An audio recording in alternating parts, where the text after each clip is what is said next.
அதிகாரம் 5.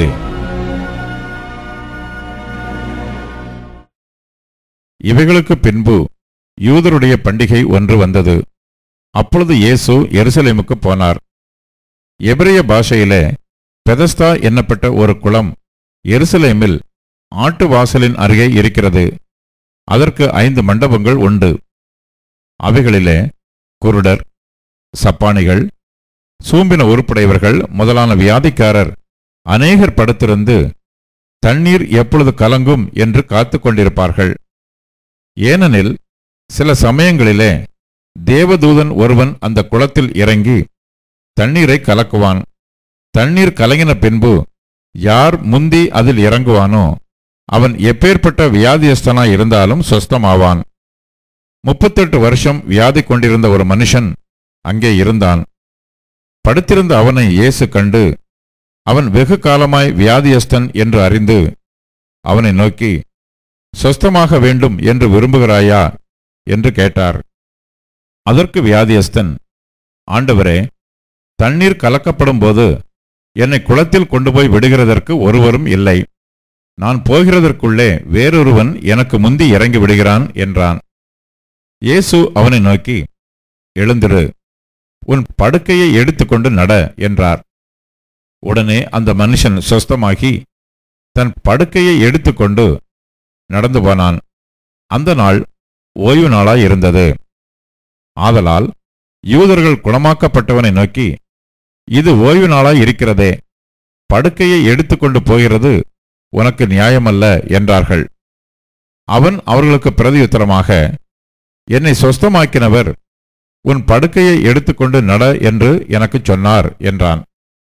அதற்கு அவர்கள், உன் படுக்கையை எடுத்துக்கொண்டு நடவென்று உன்னுடனே சொன்ன மனுஷன் யார் என்று அவனிடத்தில் கேட்டார்கள்.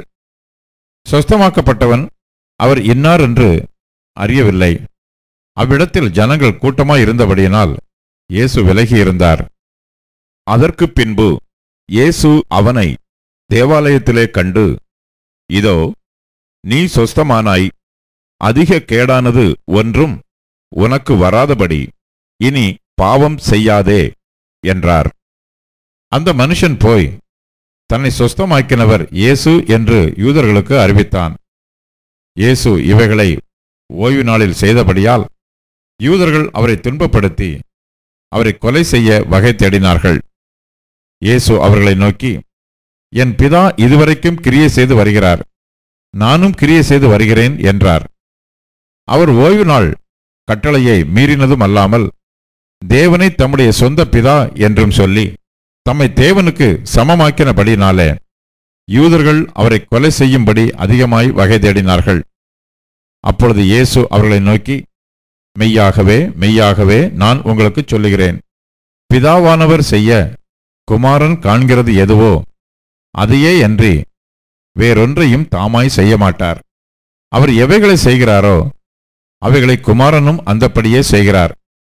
பிதாவானவர் குமாரனிடத்தில் அன்பாயிருந்து தாம் செய்கிறவைகளையெல்லாம் அவருக்கு காண்பிக்கிறார். நீங்கள் ஆச்சரியப்படத்தக்கதாக இவைகளை பார்க்கிலும் பெரிதான கிரியைகளையும் அவருக்கு காண்பிப்பார். பிதாவானவர் மரித்தோரை எழுப்பி உயிர்ப்பிக்கிறது போல குமாரனும் தமக்கு சித்தமானவர்களை உயிர்ப்பிக்கிறார். அன்றியும் பிதாவை கனம் பண்ணுகிறது போல எல்லாரும் குமாரனையும் கனம் பண்ணும்படிக்கு பிதாவானவர் தாமே ஒருவருக்கும் நியாயத்தீர்ப்பு செய்யாமல் நியாயத்தீர்ப்பு செய்யும் அதிகாரம் முழுவதையும் குமாரனுக்கு ஒப்புக் கொடுத்திருக்கிறார். குமாரனை கனம் பண்ணாதவன் அவரை அனுப்பின பிதாவையும் கனம் பண்ணாதவனாய் இருக்கிறான். என் வசனத்தை கேட்டு என்னை அனுப்பினவரை விசுவாசிக்கிறவனுக்கு நித்திய ஜீவன் உண்டு. அவன் ஆக்கினை தீர்ப்புக்கு உட்படாமல் மரணத்தை விட்டு நீங்கி ஜீவனுக்கு உட்பட்டிருக்கிறான் என்று மெய்யாகவே மெய்யாகவே உங்களுக்கு சொல்லுகிறேன். மரித்தோர் தேவகுமாரனுடைய சத்தத்தை கேட்கும் காலம் வரும், அது இப்பொழுதே வந்திருக்கிறது. அதை கேட்கிறவர்கள் பிழைப்பார்கள் என்று மெய்யாகவே மெய்யாகவே உங்களுக்கு சொல்லுகிறேன். ஏனெனில் பிதாவானவர் தம்மில் தாமே ஜீவனுடையவராய் இருக்கிறது போல குமாரனும் தம்மில் தாமே ஜீவனுடையவராய் இருக்கும்படி அருள் செய்திருக்கிறார். அவர் மனுஷகுமாரனாய் இருக்கிறபடியால் நியாயத்தீர்ப்பு செய்யும்படிக்கு அதிகாரத்தையும் அவருக்கு கொடுத்திருக்கிறார். இதை குறித்து நீங்கள் ஆச்சரியப்பட வேண்டாம். ஏனென்றால் பிரேத குழிகளில் உள்ள அனைவரும் அவருடைய சத்தத்தை கேட்கும் காலம் வரும். அப்பொழுது நன்மை செய்தவர்கள் ஜீவனை அடையும்படி எழுந்திருக்கிறவர்களாகவும், தீமை செய்தவர்கள் ஆக்கினையை அடையும்படி எழுந்திருக்கிறவர்களாகவும் புறப்படுவார்கள். நான் என் சுயமாய் ஒன்றும் செய்கிறதில்லை. நான் கேட்கிறபடியே நியாயம் தீர்க்கிறேன். எனக்கு சித்தமானதை நான் தேடாமல் என்னை அனுப்பின பிதாவுக்கு சித்தமானதையே நான் தேடுகிறபடியால் என் தீர்ப்பு நீதியாய் இருக்கிறது. என்னை குறித்து நானே சாட்சி கொடுத்தால் என் சாட்சி மெய்யாயிராது. என்னை குறித்து சாட்சி கொடுக்கிறவர் வேறொருவர் இருக்கிறார். அவர் என்னை குறித்து கொடுக்கிற சாட்சி மெய்யான சாட்சி என்று அறிந்திருக்கிறேன். நீங்கள் யோவானிடத்தில் ஆள் அனுப்பி விசாரித்தீர்கள். அவன் சத்தியத்திற்கு சாட்சி கொடுத்தான்.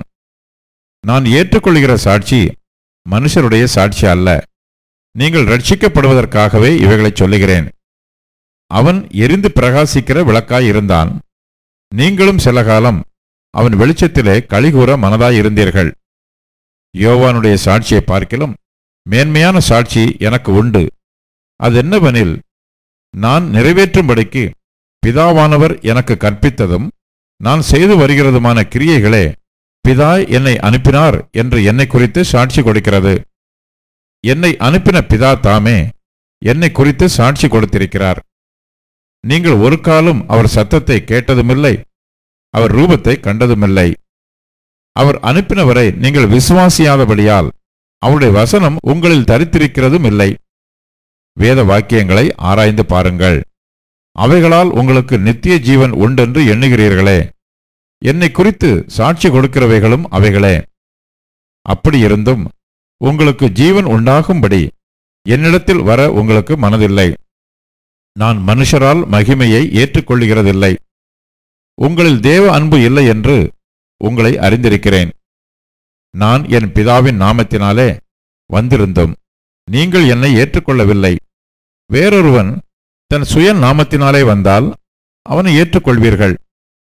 தேவனாலே மாத்திரம் வருகிற மகிமையை தேடாமல் ஒருவரால் ஒருவர் மகிமையை ஏற்றுக்கொள்கிற நீங்கள் எப்படி விசுவாசிப்பீர்கள்? பிதாவினிடத்தில் நான் உங்கள் மேல் குற்றம் சாட்டுவேன் என்று நினையாதிருங்கள். நீங்கள் நம்புகிற மோசேயே உங்கள் மேல் குற்றம் சாட்டுவான். நீங்கள் மோசேயை விசுவாசித்தீர்களானால் என்னையும் விசுவாசிப்பீர்கள். அவன் என்னை குறித்து எழுதியிருக்கிறானே. அவன் எழுதின வாக்கியங்களை நீங்கள் விசுவாசியாமல் இருந்தால் நான் சொல்லுகிற வசனங்களை எப்படி விசுவாசிப்பீர்கள் என்றார்.